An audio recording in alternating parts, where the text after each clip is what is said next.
إن الحمد لله نحمده ونستعينه ونستغفره ونعوذ بالله من شرور أنفسنا ومن سيئات أعمالنا من يهده الله فلا مضل له ومن يضلل فلا هادي له أشهد أن لا إله إلا وحده لا شريك له وأشهد أن محمدا عبده ورسوله اللهم صل وسلم وبارك وأنعم على نبينا محمد وعلى آله وأصحابه ومن استنى بسنته إلى يوم الدين أما بعد قال وخالف الله أعزني الله وإياكم. Alhamdulillah, atas izin Allah Subhanahu wa Ta'ala, kita masih diberikan kesempatan oleh Allah Subhanahu wa Ta'ala untuk mengisi hari-hari kita, waktu-waktu kita digunakan untuk taqarruban ilallah, pendekatan diri kepada Allah Subhanahu wa Ta'ala, dalam rangka mengisi bekal-bekal kita untuk menuju kehadirat Allah Subhanahu wa Ta'ala, sebagaimana yang Allah sampaikan dalam firman-Nya, wa tazawwadu fa inna khairaz zadi taqwa. Carilah kalian bekal, kan tetapi sebaik-baik bekal adalah takwa. Dan takwa ini tidak bisa kita dapatkan kecuali dengan ilmu. Karena sumber daripada takwa kepada Allah Subhanahu wa Ta'ala manakala kita mengetahui ilmunya. Dan insyaallah pada kesempatan malam hari ini kita akan melanjutkan kembali kajian pembahasan dari kitab Syarah Hadits Arba'in Nawawi, hadits yang ke-40 ya, yang disampaikan oleh sahabat Ani Bani Umar radhiyallahu anhuma. Qal akhadha Rasulullah sallallahu alaihi wasallam bimankibai faqal kun fid dunya ka'annaka gharibun aw 'amirus sabil. Hadis yang pernah disampaikan oleh sahabat Abdullah ibnu Umar radhiyallahu anhuma, pada suatu hari Rasulullah sallallahu alaihi wasallam memegang kedua pundakku dari depan ya. Jadi memegang pundaknya sahabat Abdullah ibnu Umar radhiyallahu anhu. Seraya Nabi sallallahu alaihi wasallam bersabda, "Kun fid dunya." Jadilah engkau wahai Abdullah bin Umar di dunia ini seperti orang yang asing ya. Kun fid dunya ka'annaka gharib. Jadilah engkau di dunia ini seperti orang asing. Kemudian Nabi sallallahu alaihi wasallam memberikan wasiat lagi kepada sahabat Abdullah bin Umar radhiyallahu anhu, au 'abirus sabil, atau orang yang sedang safar, musafir atau pengembara. Ya, kita tahu orang yang safar, pengembara kan dia sangat hati-hati dalam perjalanan karena ada suatu tempat yang akan ia tuju, yaitu tempat tinggal. Kemudian Nabi Shallallahu Alaihi Wasallam menyampaikan kembali dalam sabdanya, "Idza amsayta fala tantadhiris sabah." Apabila engkau di waktu ya, sore hari, janganlah engkau menunggu datangnya esok hari. Ya, jadi ketika di sore hari jangan terlalu banyak menunggu waktu datangnya esok hari. Kemudian Nabi Shallallahu Alaihi Wasallam menyampaikan kembali, wa idza asbahta fala tanqadirin masa. Begitu juga ketika engkau di waktu pagi hari, janganlah engkau menunggu datangnya sore hari.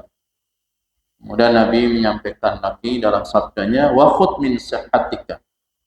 Ya. Dan pergunakanlah masa sehatmu untuk menghadapi masa sakitmu. Atau gunakanlah masa sehatmu sebelum datang masa sakitmu. Kemudian Nabi menyampaikan kembali, wa min hayatika limautika, dan masa hidupmu untuk menghadapi masa kematian. Ya. Jadi masa hidupmu digunakan untuk sebagai bekal ketika engkau sudah meninggal dunia. Hadis ini diriwayatkan oleh Imam Bukhari. Ada beberapa ya, penjelasan dari Syekh Muhammad bin Shalih Al-Utsaimin rahimahullah dan juga dari para ulama yang lainnya tentang hadis Nabi Sallallahu Alaihi Wasallam ketika beliau ya memegang kedua pundaknya Abdullah ibnu Umar radhiyallahu anhu. Itu beliau memegangnya itu dari depan, bukan dari belakang. Ya. Kemudian kata Syekh Utsaimin rahimahullah, wa dzalika min ajli an yastahdhira ma yaqul. Tujuannya apa? Tujuannya orang yang dipegang pundaknya dari depan itu supaya dia punya perhatian. Ya. Jadi perkara yang akan disampaikan itu perkara yang penting. Beda kalau dipegang dari belakang. Dari belakang kadang kaget dan kurang perhatian. Makanya Nabi Sallallahu Alaihi Wasallam memegang sahabat ya kedua pundaknya sahabat Abdullah bin Umar radhiyallahu anhu itu dari depan. Setelah Nabi Sallallahu Alaihi Wasallam menyampaikan jangan jadilah engkau di dunia seperti orang yang asing tadi, gharib. Jadi gharib jamaknya ghuraba. Jadi ghuraba itu dari kata asing, dari kata gharib yang artinya ghuraba, orang-orang asing. Jadi kita semua di sini adalah orang-orang asing di dunia ini. Sebagaimana yang pernah disampaikan oleh Imam Ibnul Qayyim rahimahullah, beliau menjelaskan bahwa orang yang beriman itu akan merasakan kerinduan, kecintaan dan harapan akan kembali ke tempat asalnya. Karena tempat asal orang yang beriman, mereka itu adalah tempat tinggalnya di surga. Sebagaimana yang Allah Subhanahu wa taala ciptakan Nabi Adam alaihissalam dan Hawa sebagai istri beliau, ini tempat tinggalnya di surga. Di dunia ini kita seperti pengembara atau musafir atau orang asing yang tidak mungkin kita ini akan tinggal di dunia selama-lamanya. Makanya pasti akan kembali ke tempat asalnya. Kemudian Imam Ibnul Qayyim rahimahullah beliau menjelaskan kembali. Jadi tempat tinggalnya, tempat asal tinggal orang-orang yang muslim adalah di surga sebagaimana Allah menempatkan Adam dan Hawa alaihissalam. Kemudian ya, sekarang di dunia ini orang-orang muslim, orang yang beriman itu adalah sebagai tawanan, ya, sebagai tawanan. Sebagai tawanan dari siapa? Dari musuh-musuhnya. Jadi musuh Adam alaihissalam yang pertama kali siapa? Iblis. Makanya Allah Subhanahu wa taala sampaikan, "Inna syaitana lakum aduwwum mubin." Sesungguhnya syaitan itu bagi kalian adalah musuh yang nyata. Ya. Dari musuh yang nyata bagi kita ini adalah syaitan. Sedangkan syaitan itu tidak bisa memaksa seseorang untuk kufur kepada Allah Subhanahu wa taala. Tapi syaitan itu hanya bisa membisikkan dalam hati manusia. Alladzi yuwaswisu fi sudurin nas. Yang kata Allah Subhanahu wa taala, syaitan itu hanya mampu membisikkan di dalam hati manusia, tetapi dia tidak mampu untuk memaksa seorang itu keluar dari Islam ataupun menyembah kepada selain Allah Subhanahu wa taala. Jadi syaitan punya bisikan, manusia punya masyiah, punya kehendak, punya iradah dan juga punya keinginan. Kemudian kata Imam Ibnul Qayyim rahimahullah, oleh karenanya Nabi Adam alaihissalam ya diusir ya oleh Allah Subhanahu wa taala dari surga dan di tempat tinggalkan di dunia ini. Sehingga asal muasal tempatnya Nabi Adam alaihissalam dan keturunannya itu adalah di surganya Allah Subhanahu wa taala. Sebagaimana ada seorang penyair yang mengatakan, ya, salah satu bukti bahwa seseorang itu akan mencintai tempat tinggalnya daripada tempat tinggal yang kedua, ketiga, keempat dan seterusnya. Maka kata seorang penyair mengatakan, nakil fu'adaka haitsu syi'ta minal hawa. Palingkanlah hatimu kepada siapa saja. Ya. ma yuhib mal hubb, kepada orang-orang yang engkau cintai, illa lil habibil awal, ya, tetapi kecintaan yang paling melekat dalam hati seseorang adalah cinta pertama. Ya, jadi cinta pertama itu yang akan terus melekat pada hati seseorang. Dia mungkin mencintai lawan jenis kedua, ketiga, keempat, tetapi tidak bisa mengalahkan rasa cintanya orang yang ia mencintai yang pertama kali. Sebagaimana Rasulullah Sallallahu Alaihi Wasallam mencintai istri pertama beliau yang bernama siapa? Khadijah radhiyallahu anha.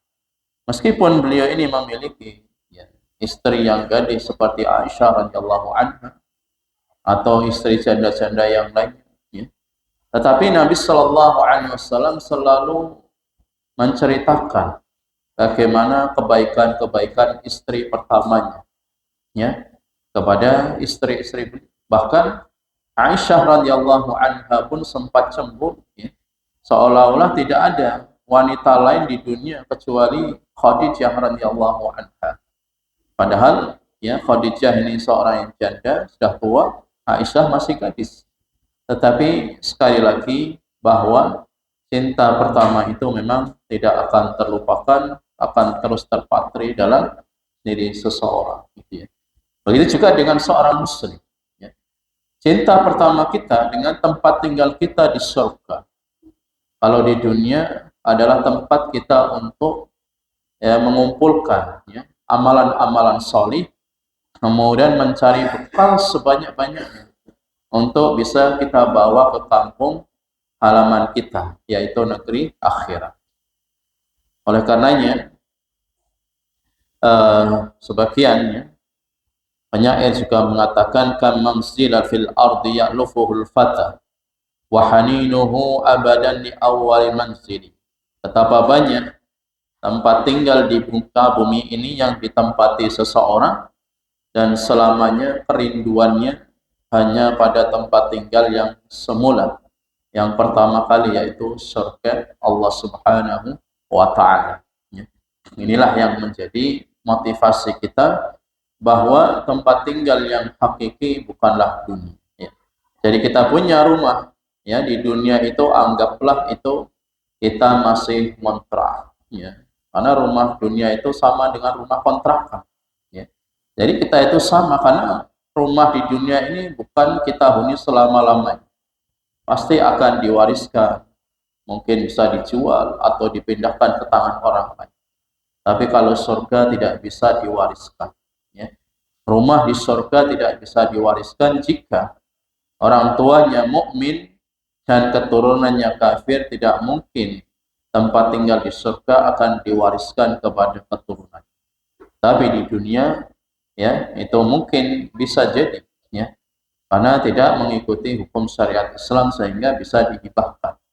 Meskipun hukum waris dalam syariat Islam itu tidak bisa orang tua yang muslim untuk mewariskan kepada anak-anaknya yang kafir seperti itu.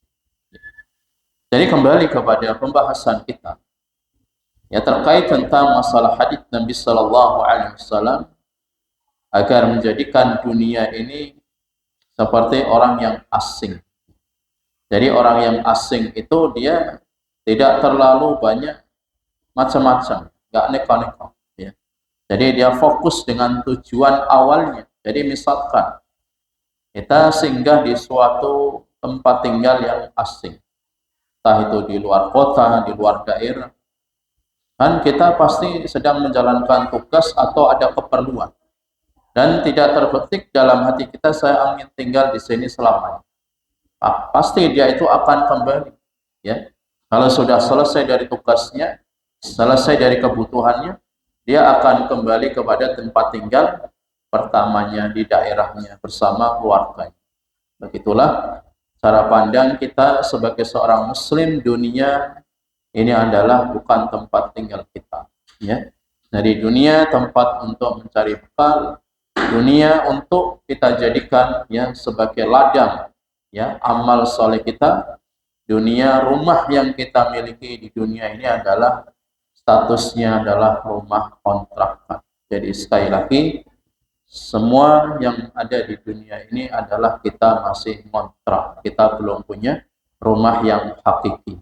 Karena rumah yang hakiki, rumah yang penuh dengan kenikmatan, rumah yang penuh dengan fasilitas yang yang super, maka itulah di surganya Allah Subhanahu wa taala.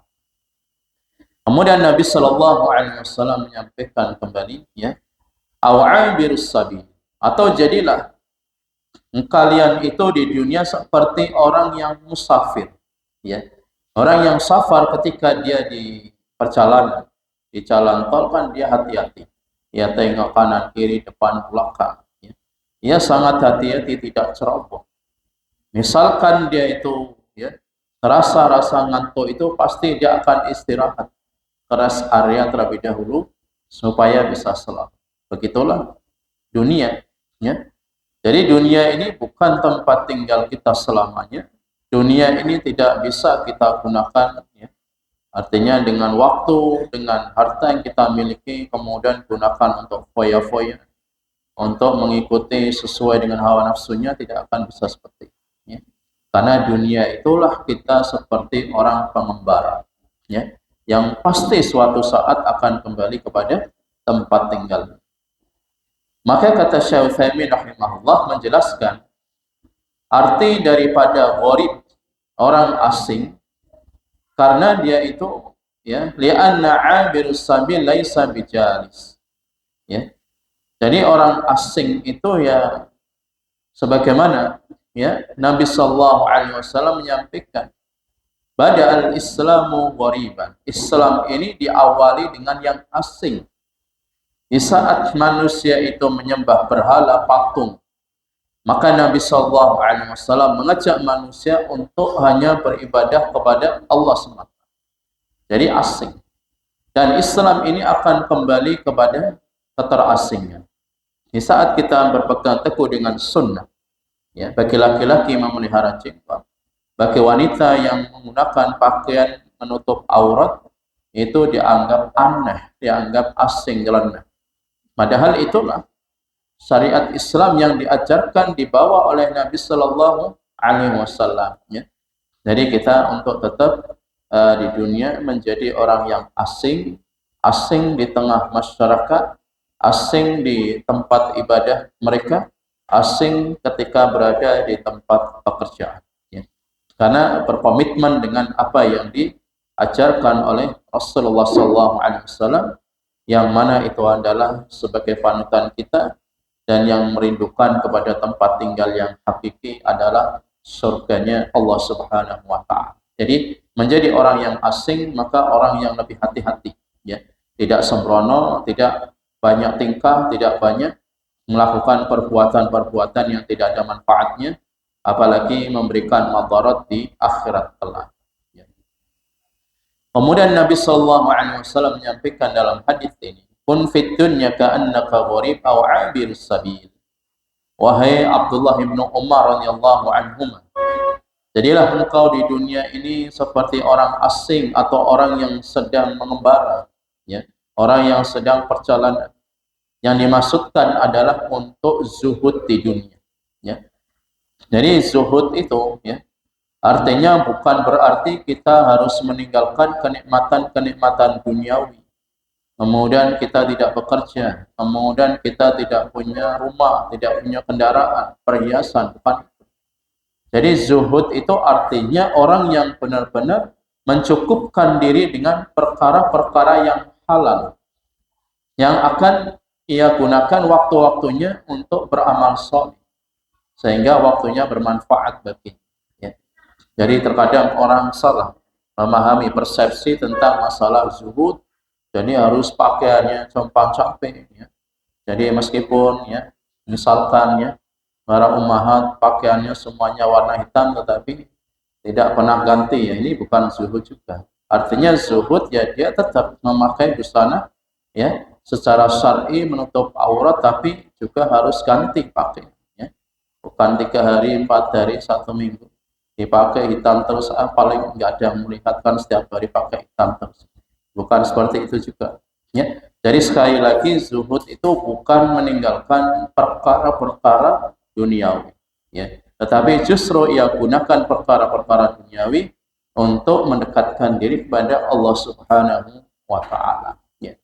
Kemudian yang disampaikan oleh Nabi sallallahu alaihi wasallam dalam hadis ini, ya, nasihat yang terbaik kepada sahabat Abdullah bin Umar radhiyallahu anhu, sebagaimana yang dijelaskan oleh Syekh Utsaimin rahimahullah, warrukunu ilaiha lianna mahma tala bikal umur fa inna ma laka ila mufaraqatiha thumma hiya laysat bidaris safa was surur daimah, ya. Jadi Nabi sallallahu alaihi wasallam menjelaskan terkait tentang masalah zuhud ini supaya kita hidup di dunia ini lebih hati-hati. Meskipun seseorang mendapatkan kenikmatan duniawi, ia memiliki harta yang melimpah ruah, ya, memiliki istri yang cantik, memiliki kendaraan yang bagus, rumah yang megah, tapi itu tidak akan mendapatkan kesenangan, kenikmatan selama-lamanya. Pasti suatu saat dia akan berpisah dengan apa yang ia cintai. Makanya ada pepatah Arab mengatakan likullil liqa firaq. Jadi setiap ada pertemuan pasti ada perpisahan. Kita ada pertemuan di dunia, suatu saat pasti ada perpisahan. Tapi kalau di surga itu khalidina fiha abada. Kata Allah Subhanahu wa taala, bagi penduduk-penduduk surga mereka itu akan kekal di surga selama-lamanya. Makanya kita di dunia itu teman-teman yang baik, ya, teman-teman yang salih salihah.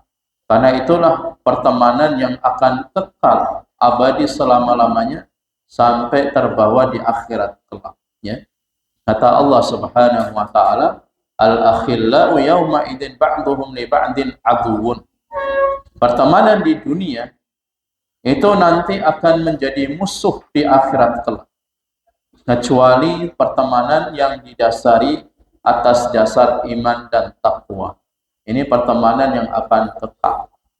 Makanya wasiat dari Nabi sallallahu alaihi wasallam, la tusahib illa mu'minan. Janganlah kalian itu mencari sahabat dekat kalian, bestie kalian, kecuali orang-orang yang beriman. Kalau bermuamalah, boleh kita bermuamalah kepada orang kafir, bermuamalah kepada orang fasik, atau berniaga dengan siapapun terserah, boleh. Tapi dalam masalah pertemanan yang sejati, kita harus mencari, ya, pertemanan yang satu frekuensi, ya, di atas iman, di atas takwa dan pemahaman yang benar. Itu dalam masalah pertemanan. Jadi kita harus bisa membedakan mana kita jadikan teman, mana kita jadikan sebagai muamalah, ya. Karena muamalah itu hukumnya mubah, boleh kita bergaul dengan siapapun. Tetapi dalam masalah pertemanan itu kita harus lebih selektif, karena itulah yang akan menjadi pertemanan kita di surga kelak, ya, kekal selamanya, ya. Kemudian kata Syekh Utsaimin rahimahullah, beliau menjelaskan kembali terkait tentang hadis Nabi sallallahu alaihi wasallam, ya, wala tiba lil aish ma damat munaqqasah ladzatuhu biddakari al maut wal haram, ya. Jadi tidak ada kehidupan yang baik di dunia, ya, selama dia itu melakukan, ya, perkara-perkara yang menyelisihi dari apa yang Allah Subhanahu wa taala lakukan. Pasti suatu saat, ya, dia akan mengalami kematian, kehancuran, dan kenikmatan-kenikmatan itu akan sirna, akan hilang darinya. Sehingga, ya, ketika Nabi sallallahu alaihi wasallam menyampaikan kepada sahabat Abdullah ibnu Umar radhiyallahu anhu, ya, beliau menyampaikan, idza amsayta fala tantadris subah. Apabila kalian itu di waktu sore hari, jangan kalian ini berangan-angan kapan sih datangnya pagi hari, ya. Jadi ketika di sore hari, ya, kita gunakan waktu kita. Di sore hari mungkin bisa adkar, ya, dzikir petang. Kemudian setelah sholat maghrib kita bisa untuk tadarus atau tilawatul Quran, atau bisa mengajarkan kepada keluarga kita, atau di malam hari bisa kita sambil ya belajar atau bisa berdiskusi. Jadi kita gunakan waktu kita. Jadi ketika sore hari jangan kita menanti kapan datangnya waktu pagi hari. Kemudian Nabi sallallahu alaihi wasallam menyampaikan kembali, wa idza asbahta fala tantadirin masa. Ketika kalian itu di ya pagi hari jangan kalian menunggu kapan datangnya sore hari. Ya. Tapi Nabi sallallahu alaihi wasallam menyampaikan wa khudh min sihatika. Ambillah masa sehatmu untuk menghadapi masa sakit. Ya. Atau persiapkanlah masa sehatmu untuk sebelum datangnya masa sakit. Karena ketika kita sakit ini kita sudah kesusahan, kesulitan untuk membiasakan amal ibadah yang kita kerjakan di waktu sehat. Karena orang yang sakit itu terbatas gerakannya. Ya dia memang bisa berzikir, dia bisa tilawatul Quran, tapi sangat terbatas. Beda dengan orang yang sehat. Orang yang sehat itu dia bisa bersilaturahim, dia bisa berbagi, dia juga bisa membantu orang lain. Artinya ibadah-ibadah yang ghairu mahdhah dia bisa lakukan. Terlebih lagi dengan ibadah mahdhah, ibadah yang di situ ada aturannya, ada contohnya dari Nabi sallallahu alaihi wasallam seperti salat, puasa, kemudian ibadah-ibadah yang lainnya yang memang itu ada acaranya dari Nabi sallallahu alaihi wasallam. Makanya Nabi sallallahu alaihi wasallam memberikan nasihat kepada Abdullah ibnu Umar radhiyallahu anhuma, ambillah masa sehatmu sebelum datang masa sakit. Ya. Jadi kita ini terkadang di waktu sehat banyak yang lalai. Karena Nabi sallallahu alaihi wasallam menyampaikan ni'matani maqbunun fihi ma katsirun minan nas. Ada dua nikmat yang kata Nabi sallallahu alaihi wasallam manusia itu seringnya lalai. Yang pertama karunia yang berupa apa? Nikmat, ya. Nikmat sehat. Jadi nikmat sehat itu orang lalai ketika dapat kesehatan. Dan dia bisa merasakan betapa mahalnya sehat itu ketika Allah cabut rasa sehatnya. Kemudian ia baru merasakan sakit. Oh ternyata sehat itu mahal. Sehat itu mahal. Ya. Ia harus membeli oksigen, ya. Harus beli obat-obatan, harus periksa, harus kontrol dan seterusnya. Sehingga ketika kita sehat, maka gunakanlah waktu sehat kita untuk mendekatkan diri, mengumpulkan ya, amal-amal saleh kita sebelum datangnya masa sakit kita. Kemudian Nabi sallallahu alaihi wasallam menyampaikan kembali dalam hadisnya, wa min hayatika li mautika, dan ambillah masa hidupmu sebelum datang masa ajal atau kematian. Ya. Jadi ini sesuatu yang untaian dari Nabi sallallahu alaihi wasallam yang sangat indah, sangat berharga, bahwasanya sekali lagi dunia kita jadikan sebagai orang-orang yang asing, ya. Gharib, ya, orang asing ataupun orang yang pengembara, ya. Yang mana tempat tinggal kita adalah tempat tinggal yang sementara. Kemudian kendaraan kita juga kendaraan sementara. Karena itu adalah titipan amanah dari Allah Subhanahu wa taala. Tempat tinggal yang hakiki bagi seorang muslim adalah surganya Allah Subhanahu wa taala. Kemudian dalam hadis ini kata Syekh Utsaimin rahimahullah, hadis yang diriwayatkan oleh Imam Bukhari, wa hadhil kalimat min Ibni Umar radhiyallahu anhum, ya. Jadi hadis yang dibawakan dari sahabat Abdullah ibnu Umar radhiyallahu anhum, ketika Nabi sallallahu alaihi wasallam menyampaikan kepada beliau, ya, idza amsayta fala tandiris sabah. Apabila engkau di waktu sore hari, jangan engkau menunggu datangnya pagi hari. Apa maksudnya? Beliau menjelaskan, i'malul amal qabla an tusbiha wa la taqul ghadan af'aluhu. Jadi ketika kalian itu, ya, di waktu sore hari teruslah untuk tetap beramal. Amalan-amalan yang sesuai dengan sunnah. Jadi setelah asar mungkin bisa zikir, ya, zikir petang hari. Kemudian bisa tilawatul Quran, bisa mengajarkan kepada keluarga kita, bisa membantu keluarga kita, bisa berbagi dengan orang-orang yang kita cintai. Jadi ini gunakan waktu sore hari ini untuk kita kerjakan. Jangan terus kita mengatakan besok pagi akan saya kerjakan. Besok pagi akan saya lakukan perbuatan-perbuatan yang amal-amalan saleh. Kata Syekh Utsaimin rahimahullah, li anna muqaddirus sabah idza amsa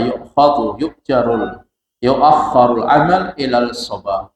Karena orang yang kebiasaannya dia menunggu waktu ketika sore hari, dia menunggu waktu pagi hari, kebiasaannya dia itu sering mengakhirkan waktu, ya, mengakhirkan untuk beramal. Jadi sering menunda. Yang harusnya dia bisa kerjakan di sore hari, tapi sering ditunda. Besok masih ada waktu, besok ada waktu. Ketika sore hari, besok pagi hari. Ketika di pagi hari, besok saya bisa kerjakan di sore hari. Dan inilah yang dimaksud dengan mengakhirkan amalan-amalan soleh yang harusnya dia bisa kerjakan pada waktu itu. Wahada ghalat, kata Syekh Utsaimin, itulah kesalahan yang dilakukan oleh manusia. Fala tu'akhkharu 'amal yauma li ghadin. Janganlah kalian mengakhirkan untuk beramal pada waktu itu, kemudian kalian pending, kalian kerjakan untuk waktu yang akan datang. Ya. Jadi ketika hari ini bisa kita kerjakan, ya bismillah kita kerjakan. Ya. Kecuali memang waktunya sangat mepet. Ya. Waktunya karena ada kesibukan yang lain, mungkin kita bisa kerjakan besok. Seringnya kita menunda untuk tilawatul Quran. Ya. Jadi kita bisa membaca mushaf. Tapi seringnya itu setan selalu membisikkan dalam hati kita, besok saja. Besok habis subuh. Taunya subuhnya kesiangan, keringat. Jam 5, jam setengah 6 baru pulang. Akhirnya menunda lagi, besok saya mau ngaji habis maghrib. Habis maghrib ternyata kesibukan lagi di tengah jalan. Ya. Akhirnya seperti itu, ya, sering menunda-nunda untuk melakukan amalan-amalan solih, dan akhirnya kita pun tidak mendapatkan manfaat apapun dengan waktu yang kita miliki. Kemudian kata Syekh Utsaimin rahimahullah, wa idza asbahta fala tantadiril mas'a. Apabila engkau di pagi hari, janganlah kalian menunggu datangnya sore hari. I'mal wa tajahhaz. Hendaknya kalian terus beramal untuk mempersiapkan. Ya. Kata Nabi sallallahu alaihi wasallam, ihris ala ma yanfa'uka. Hendaknya kalian itu semangat dengan perkara-perkara yang bermanfaat bagi kalian. Kalau perkara ini bermanfaat, ya, baik itu manfaat duniawi atau ukhrawi, kita kerjakan. Atau perkara ini bermanfaat bagi diri kita, orang lain, keluarga kita kerjakan. Ya. Jadi terus kita untuk melakukan amal soleh dan mempersiapkan kita. Wahada ahadul ma'nayaini fil athar. Inilah yang dimaksudkan dua makna. Ya, ketika pagi hari jangan menunggu datangnya sore hari. Ketika kalian di sore hari jangan menunggu datangnya pagi hari. Ya. Kemudian dia menjelaskan kembali dalam hadis ini, ya. Li'annaka qad tamutu qabla an tusbiha. Karena bisa jadi orang yang dia menunda-nunda waktu untuk beramal di sore hari menunggu waktu esok hari. Tetapi siapa yang tahu tentang datangnya ajal, ya? Atau dia ingin bertobat, ya? Saya ingin bertobat nanti kalau sudah pensiun, kalau sudah tidak kerja lagi. Ya. Tapi siapa yang bisa menjamin usia kita itu sampai pensiun? Atau usia kita ini sampai tua, kan tidak ada yang bisa menjamin. Karena syarat kematian tidak harus tua. Syarat kematian tidak harus sakit. Banyak anak yang kecil, anak remaja, ya, yang masih muda, masih sehat, pun juga dipanggil oleh Allah Subhanahu wa ta'ala. Jadi makanya kita jangan banyak angan-angan kosong, karena itu adalah perkara yang terus dibisikkan oleh setan untuk menunda-nunda waktu, ya, menunda-nunda amal salih yang harusnya kita bisa kerjakan, tetapi terus kita tunda, akhirnya kita pun tidak mampu untuk melakukan. Ya. Jadi di saat Allah Subhanahu wa ta'ala beri kesempatan kepada kita, kita kerjakan. Ya. Jangan menunggu nanti kalau sudah sempurna baru ingin melakukan. Kemudian kata Syekh Utsaimin rahimahullah, ya, wa idza amsayta fala tantiridil masa li'annaka qad tamutu qabla an tumsi. Begitu juga ketika kalian di sore hari, janganlah kalian menunggu datangnya pagi hari, karena bisa jadi orang itu meninggal dunia di sore hari sebelum datangnya pagi hari. Ya. Jadi ini banyak peristiwa-peristiwa kejadian orang-orang yang selalu menunda-nunda tentang amalan-amal salih, menunda tentang bertobat kepada Allah Subhanahu wa taala, sebagaimana Allah Subhanahu wa taala sampaikan ya dalam surat Al-Munafiqun ya. Sekiranya Allah Subhanahu wa taala mengakhirkan ya, mengakhirkan ajalku, maka fa asaddaqa wa akum minas salihin. Aku akan bersedekah, aku akan menjadi orang-orang yang beramal saleh ya. Wala yuakhirallahu nafsan idza jaa ajaluha. Dan Allah Subhanahu wa taala tidak akan pernah mengakhirkan ajal kalian meskipun hanya 1 detik ya. Dari 1 detik tidak ada yang mampu untuk mendahulukan ataupun mengakhirkan ya. Inilah salah satu teka-teki kehidupan yang harus kita bisa isi teka-teki tersebut, karena yang namanya ajal tidak ada yang tahu, dan manusia boleh punya planning, boleh punya program, tetapi semua atas kehendak Allah Subhanahu wa taala. Oleh karenanya kita harus bisa membagi waktu, kapan kita untuk beramal, kapan kita untuk ya mencari ma'isyah, dan kapan kita gunakan untuk keluarga kita. Kemudian kata Syekh Utsaimin rahimahullah, beliau menjelaskan kembali terkait tentang wasiat dari Nabi sallallahu alaihi wasallam ya. Wa hadza yarwi hadits anin Nabi sallallahu alaihi wasallam, dan hadits ini yang beliau ya sahabat Ibnu Umar radhiyallahu anhuma mengambil dari Nabi sallallahu alaihi wasallam, wahud min sihhatika limaradika ya. Dan gunakanlah waktu sehatmu sebelum datang waktu sakit, atau masa sehatmu untuk menghadapi masa sakit. Syekh Utsaimin rahimahullah menjelaskan maksud dalam hadis ini adalah fal insanu idza kana sahihan tajiduhu qadiran 'alal a'mali munsyarihus sadr. Jadi seseorang ketika dia itu sedang sehat, maka dia didapati, dijumpai kesehatan itu bisa melakukan apa saja. Orang yang sehat itu kan bisa sholat, orang yang sehat itu bisa berpuasa, orang yang sehat bisa tilawatul Quran, bisa berbagi, bisa bersilaturahim, karena dia sehat, mampu melakukan apa. Ya. Munsharihus sadri, dengan lapang dada. Yashaluhu alaihi al-amal, dan dia dimudahkan untuk melakukan suatu amalan, li'annahu sahih, karena dia itu sedang sehat. Maka nikmat Allah Subhanahu wa taala yang diberikan kepada kita selain daripada waktu, maka adalah sehat. Jadi kita gunakan sebaik mungkin di saat kita diberi kesehatan oleh Allah Subhanahu wa taala. Kemudian beliau menjelaskan bagaimana ketika orang yang sakit, wa idza marida ajza wa ta'ib. Beda dengan orang yang sakit ya.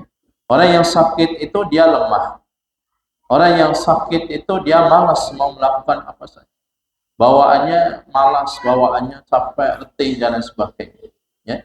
Karena dia tidak mampu, tidak ya, artinya dia tidak bisa melakukan secara totalitas, secara maksimal, karena dia ada udzur sakit. Ya. Au idza amkanahu al-fi'l la fa'ala tajidu nafsahu dayyiqah laysat munbasitah.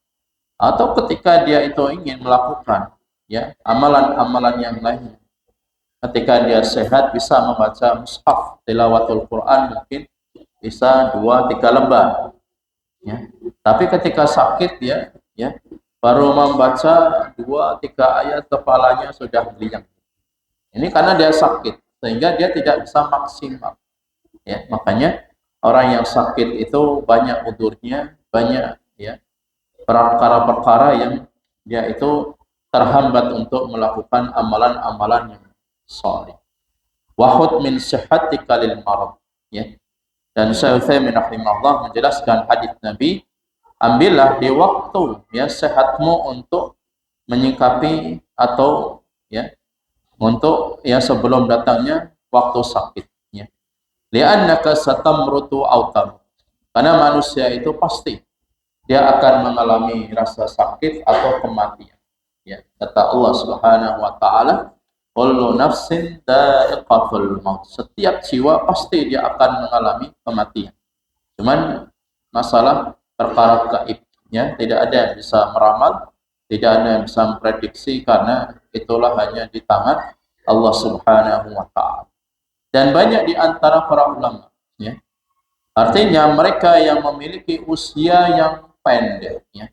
Ada yang usia 35 tahun, ada usia 45 tahun, ya. Imam Syafi'i pun juga sekitar 50 tahun. Imam Nawawi 45 tahun, ya. Dan masih banyak ulama-ulama yang kita kaji kitabnya saat ini, meskipun mereka ini meninggal dunia tapi seolah-olah mereka masih hidup. Kenapa? Karena karya-karya yang mereka tinggalkan itu masih dikaji, ya, sehingga pahala ini mengalir kepada mereka. Ada juga orang yang hidup di dunia tapi sepertinya dia itu sudah meninggal dunia, seperti bangkai, ya. Jadi nggak ada manfaatnya sedikit. Maka kita paling tidak, kalau kita tidak memiliki karya apapun, yang paling tidak kita untuk selalu bisa beramal soleh, ya, untuk diri kita, keluarga kita, orang lain sesuai dengan kemampuan kita, ya. Sebagaimana Syekhul Islam Ibnu Taimiyah rahimahullah, beliau menjelaskan, yang bagi lil insan an yaj'ala al-mala ka'annahu himaru yarkabuhu. Jadi hendaknya manusia ia gunakan hartanya itu seperti himar. Apa himar? Keledai, bukan kedelai. Ya. Jadi keledai, himar itu keledai. Jadi kata Syekhul Islam, jadikanlah harta kalian itu seperti keledai, ya, atau seperti sepeda motor atau mobil yang kalian gunakan untuk tunggang. Au ka'annahu baitul khala yaqdi fihi hajatuh. Atau seperti rumah yang kosong yang dia itu bisa gunakan sesuai dengan kebutuhan. Fahada wa zuhud. Itulah yang dimaksud dengan zuhud. Apa yang Allah berikan kepada kita, kita gunakan untuk perkara-perkara yang bermanfaat. Kita punya kendaraan, tapi kendaraan kita gunakan untuk mencari maisha. Kita gunakan kendaraan untuk menghadiri kajian. Kita gunakan kendaraan untuk keluarga kita, ya, untuk bantu orang lain. Jadi bermanfaat. Kendaraannya bermanfaat. Jadi sekali lagi, zuhud bukan berarti kita meninggalkan kenikmatan duniawi. Tapi zuhud, kata Syekhul Islam, kita gunakan apa yang Allah berikan kepada kita untuk perkara-perkara yang bermanfaat. Kemudian dia menyampaikan kembali, ya, wa aktsaru nasul yam yaj'aluna al-mal ghayah fayarkabuhumul ma', ya. Tapi sayangnya manusia saat ini ia gunakan hartanya itu sebagai tujuan yang tadinya harusnya dijadikan tunggangan, tapi sebagai goyah, sebagai tujuan. Hidup itu yang berarti 1 kali 24 jam tujuannya mencari harta, mencari maisha. Ini yang keliru. Maka kita lihat, ya, bagaimana orang-orang Arab itu, ya. Jadi orang-orang Arab itu meskipun mereka itu punya kendaraan, mobil yang mewah, yang harganya MM-an itu rusak, ya udah ditinggal di gurun pasir. Kemudian nggak punya rasa iman, ya. Padahal pengembara unta, ya, para pengembara unta, tetapi, ya, mobilnya itu ya seperti para pejabat di Indonesia. Jadi RR, ya. Itu sudah hal-hal yang biasa bagi mereka. Jadi mereka tidak merasa ini apa eman-eman, kemudian rusak bisa diperbaiki, bisa ditukar tambah. Ya sudah, mereka biarkan. Jadi harta yang mereka miliki itu berada di tangan, tidak di dalam hati. Itulah juga yang dimiliki oleh para sahabat, ya. Kalau kendaraan rusak, ya sudah, nggak usah ditangisi. Kalau bisa diservis, kemudian bisa dijual, atau bisa beli lagi, beli baru lagi. Kalau belum, ya berarti tukar tambahan, gitu. Jadi mudah, kita punya kendaraannya, memang dipakai ya rusak. Karena kendaraan bukan untuk disimpan, bukan hanya untuk dirawat, tapi juga untuk kita pakai yang bermanfaat. Kalau sudah rusak, ya bisa diganti lagi yang lebih bagus lagi, seperti itu. Jadi jangan kita gunakan, ya, kendaraan yang kita miliki ini di dalam hati seolah-olah kita Kalau sudah rusak, sudah kehilangan segala-galanya. Padahal itu adalah perkara-perkara duniawi yang harusnya kita jadikan di tangan kita, bukan di hati kita. Insyaallah kita lanjutkan Pak dan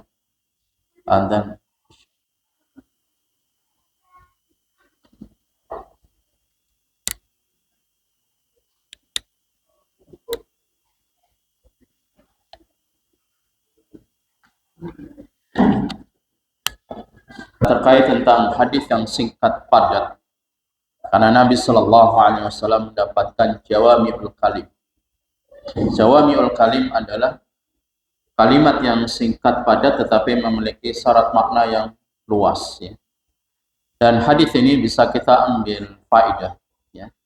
Ada beberapa faedah yang disampaikan oleh para ulama. Yang pertama, at-tashidu fid dunya wa anna yatakhaddah al-insan darul iqamah. Kita harus menjadikan dunia ini, ya, kita harus hidup dengan zuhud, ya. Artinya kita gunakan apa yang kita miliki digunakan di jalan Allah Subhanahu wa taala. Dan jangan ia pernah menjadikan dunia ini sebagai darul iqamah. Ya, tidak boleh kita gunakan dunia ini, kita gunakan untuk tempat tinggal selama-lamanya. Pasti kita akan berpisah dengan dunia. Makanya Nabi menyampaikan kun fid dunya ka'annaka gharib aw 'abirus sabil. Jadilah kalian di dunia seperti orang asing atau orang yang safar atau pengembara. Jadi dunia bukan tempat yang kekal, yang abadi. Yang kedua, faedah hadis yang kedua yang bisa kita ambil pelajaran adalah husnu ta'limin Nabi sallallahu alaihi wasallam bidarbil amsalil al-muqni'ah. Li'annahu law qala izhad fid dunya wa tarkunu ilaiha wa ma asbah dzalika lam yafid hadza mithlu ma afada qawluhu kun fid dunya ka'annaka gharib aw 'abir sabil. Faedah hadis yang kedua, bagusnya metode, ya.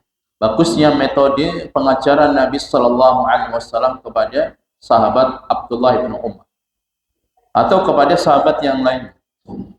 Kenapa? Karena Nabi sallallahu alaihi wasallam itu memberikan permisalan yang bisa membekas dalam hati orang yang diajak bicara.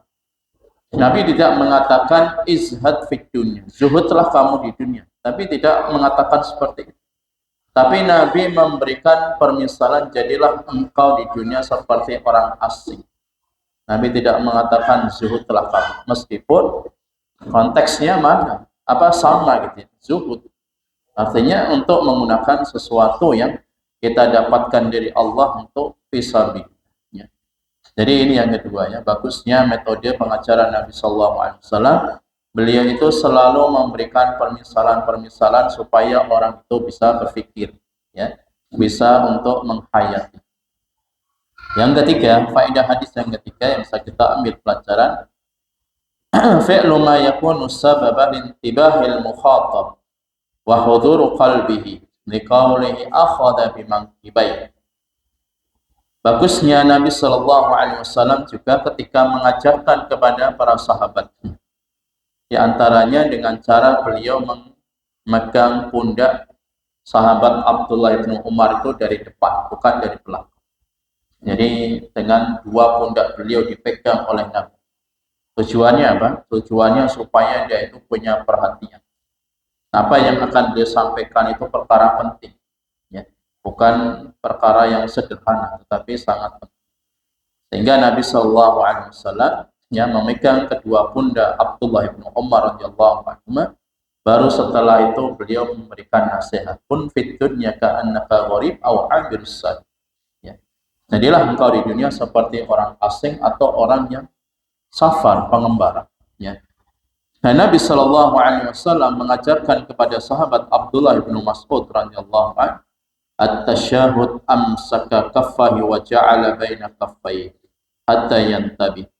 Ya, Nabi Shallallahu Alaihi Wasallam mengajarkan kepada Abdullah bin Mas'ud radhiyallahu anhu, ketika tasyahud maka beliau memegang, ya, kaffaihi, ya. Jadi memegang kedua telapak tangannya dan menjadikan di antaranya itu adalah kaffaihi hatta yantabi, supaya bisa ada perhatian. Ya. Jadi itu metode Nabi Sallallahu Alaihi Wasallam dalam mengajar. Terkadang megang pundaknya, terkadang tangannya, atau yang lain. Kemudian faedah hadis yang keempat, annahu yang bagi lil aqil madama baqiyan wasyaha mutawaffirah an yahrusa 'ala al-'amali qabla an yamuta fayanqata' 'amalu. Hendaknya bagi orang yang berakal, ya, berakal sehat, selama dia itu masih diberi kesehatan, hendaknya untuk semangat, ihris. Semangatlah ala ma yanfa'uka, perkara-perkara yang bisa memberikan manfaat bagi kalian. Kalau perbuatan ini kok ada manfaatnya bagi saya, orang lain saya akan mengerjakan. Ya. Jadi supaya dia itu terus untuk bisa beramal salih sebelum ajal memutusnya untuk tidak bisa melakukan amalan-amalan salih. Kemudian faedah hadis yang kelima yang disampaikan oleh Syekh Utsaimin rahimahullah, al-mau'idatul lati dzakaraha Ibnu Umar radhiyallahu anhuma, ya, mau'idah, nasihat Nabi sallallahu alaihi wasallam kepada sahabat Abdullah Ibnu Umar radhiyallahu anhuma, ana man asbaha la yantanirul masa. Ketika di pagi hari jangan sekali-kali menunggu datangnya waktu sore hari, ya. Karena di dalam hadis juga disebutkan ada manusia yang ketika yufayusbihu mu'minan wa yumsi kafiran. Di pagi hari dia beriman, di sore hari dia kafir. Ya, wa yu'minu, ya, ketika dia di sore hari dia beriman, wa yusbihu kafiran, tapi di pagi hari dia kafir. Jadi intinya apa? Hadis ini juga menerangkan tidak ada jaminan orang itu terus untuk bisa melakukan apa yang dia inginkan, apa yang dia rencanakan. Terkadang waktunya itu meleset. Saya rencananya besok seperti ini, ternyata tidak bisa melakukan hal. Makanya nasihat Nabi Sallallahu Alaihi Wasallam, di saat kita sehat, ada kesempatan, kita gunakan sehat dan sempat itu untuk beramal saleh. Kemudian yang terakhir, ya, faedah yang keenam yang disampaikan oleh Syekh Utsaimin rahimahullah, fadilah Abdullah ibnu Umar radhiyallahu anhu, keutamaan sahabat Abdullah ibnu Umar radhiyallahu anhu, haitsu ta'atsara bihadhil mau'idah min Rasulillah sallallahu alaihi wasallam. Di saat beliau ini bisa mengambil athar, ya, mengambil pelajaran nasihat dari Nabi sallallahu alaihi wasallam, akhirnya sahabat Abdullah ibnu Umar pun terus benar-benar beliau manfaatkan waktu sehat beliau, waktu sempat beliau, dan tidak menunda-nunda waktu, menunggu-nunggu waktu datangnya pagi hari, datangnya sore hari. Maka itulah salah satu keutamaan di antara sahabat Abdullah ibnu Umar radhiyallahu anhuma. Ya, demikian ikhwan wa akhwat fillah, ya, jamaah yang semoga dirahmati Allah Subhanahu wa taala. Ya, hadis yang singkat tetapi memiliki syarat makna yang sangat luas sehingga kita bisa mengambil pelajaran agar kita gunakan waktu sehat kita, waktu luang kita untuk terus beramal saleh, dan jangan pernah kita menunda-nunda waktu untuk beramal saleh karena tidak ada yang mengetahui kapan ajal menjemput, kapan dunia berpisah dengan kita. Tafi bihadzal qadar bi kafratul majlis, subhanakallahumma bihamdika asyhadu an la ilaha illa anta astaghfiruka wa atubu ilaik. Wassalamualaikum warahmatullahi wabarakatuh.